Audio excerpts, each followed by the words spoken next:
Uy! Babawi na rin mo! Bitawan niyo ako! Hapon mo kami. Bitawan niyo Ka na pumalag. Ka na pumalag.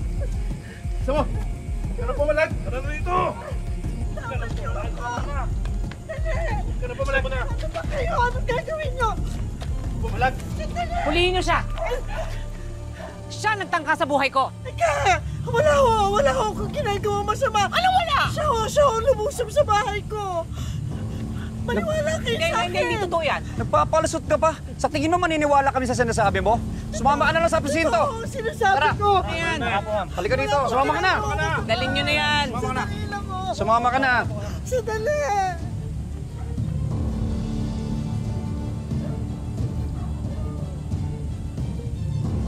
Tawagan niyo si Fred.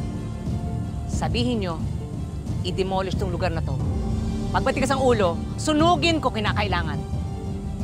Yes, ma'am. Ako nang bahala kay Mayor.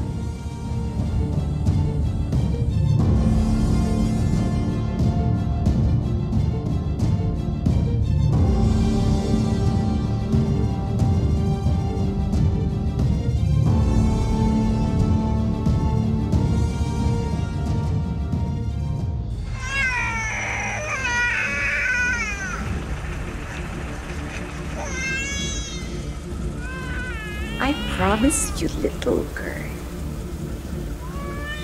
I'll make your life a living hell.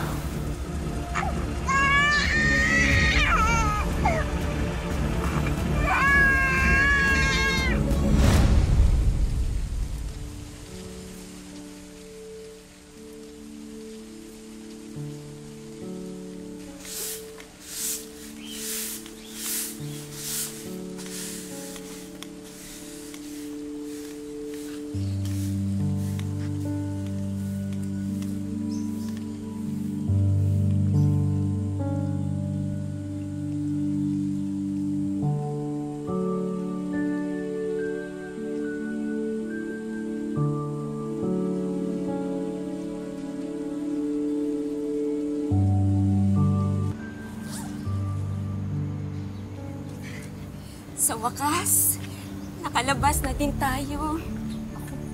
Baka mamaya bumalik ka. Ay, hindi na ako papayag na maging kasangkapan ng mga mayayaman niya yan, no? Tsaka, hindi ko naangkin yung kasalanan na may kasalanan. Ang lang pala ng bayaran, te. Basta ako, Anita. Hindi pa ako magiging tunay na malaya hanggat hindi ko pa nakikita ang anak ko. Ano ka ba? Kakalabas lang natin ang nega-nega mo. Eto na nga, oh. Nakalabas na tayo. Naku, alam mo na naman na matagal ko ng plano to.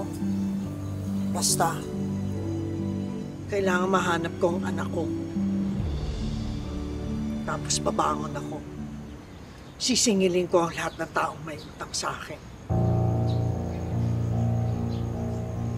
Ang intense mo naman. Ika na nga. Baka bumalik pa tayo dyan. Maraming salamat sa pagsama sa ating istorya sa Tadhana. Nakaka-relate ka ba sa ating mga bida? Nako, i-comment mo na yan para sa iba't ibang kwento na punong-puno ng pag-asa at inspirasyon. Mag-subscribe na sa GMA Public Affairs at YouTube channel. I-click na rin ang bell button para lagi kang updated sa pinakabagong storya ng Tadhana.